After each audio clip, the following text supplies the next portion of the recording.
Habitará en el monte de Dios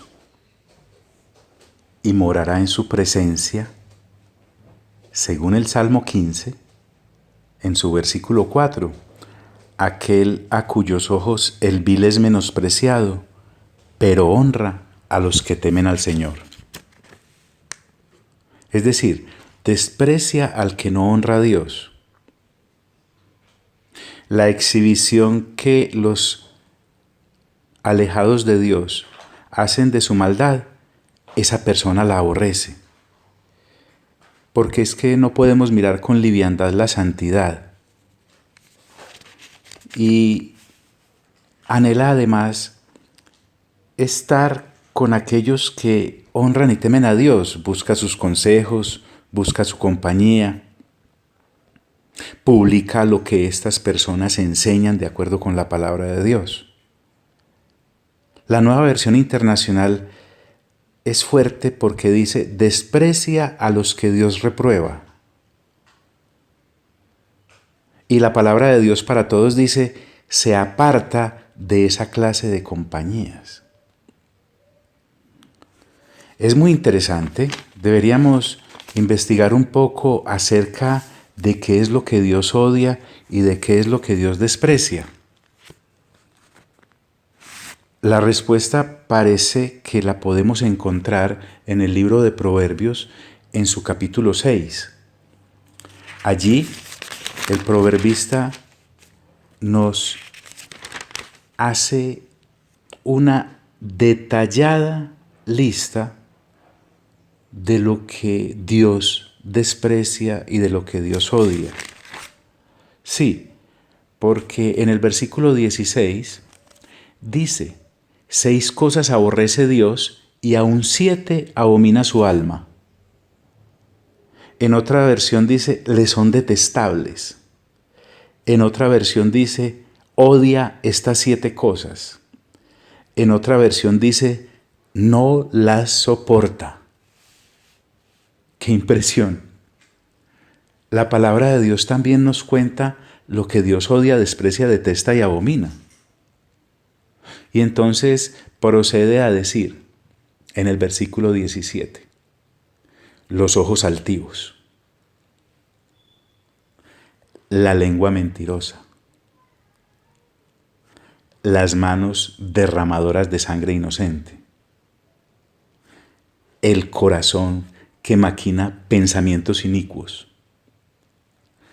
los pies presurosos para correr al mal, el testigo falso que habla mentiras. Y en séptimo lugar dice, y el que siembra discordia entre los hermanos. Fuertes palabras. Esas cosas las abomina Dios. A propósito, el libro de Proverbios es escrito por varios autores, Salomón entre ellos. Entonces nosotros necesitamos penetrar en el corazón de Dios por la obra del Espíritu Santo, como dice Primera de Corintios capítulo 2, para conocer qué es lo que a Él le agrada y qué es lo que no. En primer caso, que nos dice el libro de Proverbios, son los ojos altivos. La versión del 60 trata entonces a aquellos que son orgullosos en primer lugar. Hay otra versión que dice que son los ojos altaneros. La Dios habla hoy. La de NBLA, por ejemplo, dice ojos soberbios. La palabra de Dios para todos habla de ojos orgullosos. Y la Nueva Traducción Viviente dice ojos arrogantes.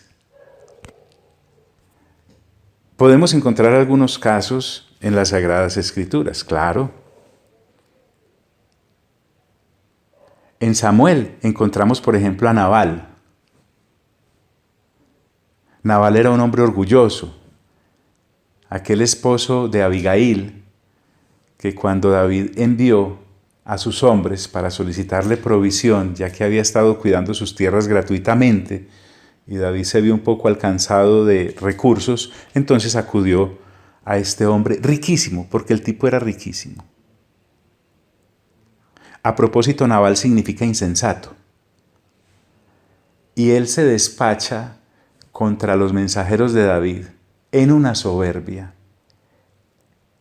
con unas palabrotas, que uno puede ver ahí el orgullo en pasta. También en Samuel encontramos una dama, Mical, una de las esposas de David. Cuando David juiciosamente, de manera gozosa, lleno de júbilo y de alegría, venía danzando, porque Dios le había permitido traer el arca al lugar que él le había preparado. Mical estaba por allá en una ventana y observaba a lo lejos cuando David entraba a la población.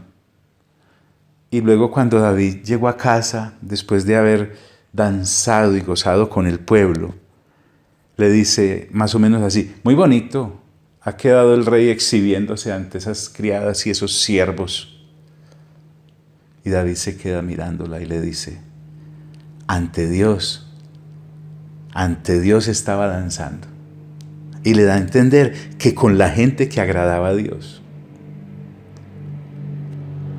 De ahí una canción que muchos cantamos y muchos danzamos. David danzaba en la presencia del Señor y el pueblo se regocijaba. Bueno, pues fíjate, en primer lugar, el Salmo 15 nos lleva a Proverbios capítulo 6 y encontramos la primera cosa que Dios aborrece: el orgullo. Recuerden que por orgullo, dice Primera de Timoteo, Satanás fue expulsado de la presencia de Dios, cuando en los requisitos para aquellos que quieren servirle a Dios, dice el apóstol Pablo: no nombren en el liderazgo a una persona neófita, es decir, recién convertida, para que no se vaya a llenar de orgullo por el cargo que acaba de asumir o la posición que acaba de asumir y caiga en la misma condenación del diablo, el orgullo. Miremos mejor hacia Jesús, el humilde entre los humildes, y entonces podremos también regocijarnos. Cuidado con el orgullo. Es como los piojos, le da a cualquiera. Hoy te deseo el mejor de los días y te mando un fuerte, pero fuerte abrazo.